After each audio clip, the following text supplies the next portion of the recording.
Phải không? Ủa sao nó bày cá nó đưa lỗi bơi giống nhiều rồi.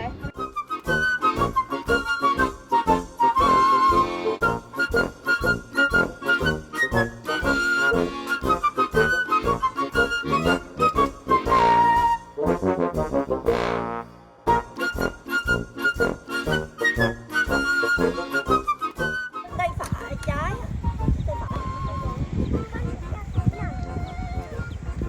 What if no one comes and help and you people just being stuck there? That's why we try to learn all the skills that we need.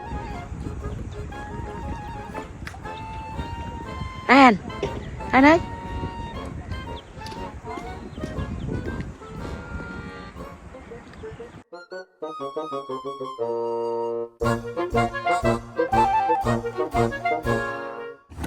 Oh, you can touch it with a finger.